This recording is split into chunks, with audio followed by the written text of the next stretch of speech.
নির্বাচনকে বানচাল করারও এক সরকার ষড়যন্ত্র করছে দিল্লিতে বসে পতিত ফ্যাসিবাদীরা। দর্শককে যেমনটা দেখতে পাচ্ছেন যে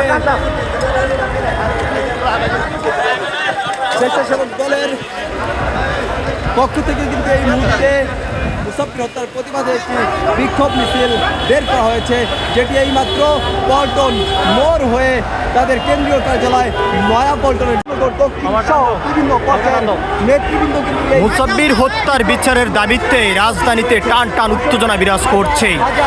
স্বেচ্ছাসেবক দলের নেতাকর্মী কিন্তু শহরের বিভিন্ন স্থান থেকে এই খণ্ড খণ্ড মিছিল নিয়ে স্বেচ্ছাসেবক দলের নেতাকর্মীরা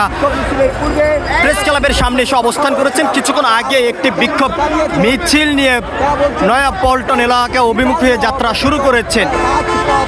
আমার ভাই কবরে দিয়েছি তো রক্ত, আরো দিব রক্ত, রক্তের বন্যা দেশে যাবে অন্যায়, কে বলে রে জিয়া নাই, জিয়া সারা বাংলায়, জিয়া সারা বাংলা, কে বলে রে জিয়া নাই, দেশ করেছেন শহীদ জিয়া, নেত্রী মোদের খালেদা জিয়া, নেত্রীমোদের খালেদা জিয়া, দেশ করেছেন শহীদ জিয়া, শহীদ জিয়া স্মরণে ভয় করি না মরণে, ভয় করি না মরণে, শহীদ জিয়ার স্মরণে আমার ভাইয়ের রক্ত বিদা যেতে দেব না, শহীদের রক্ত, বিদা যেতে দেব না, আমার ভাইয়ের রক্ত, বিদা যেতে দেব না। এ মুসাফির কবর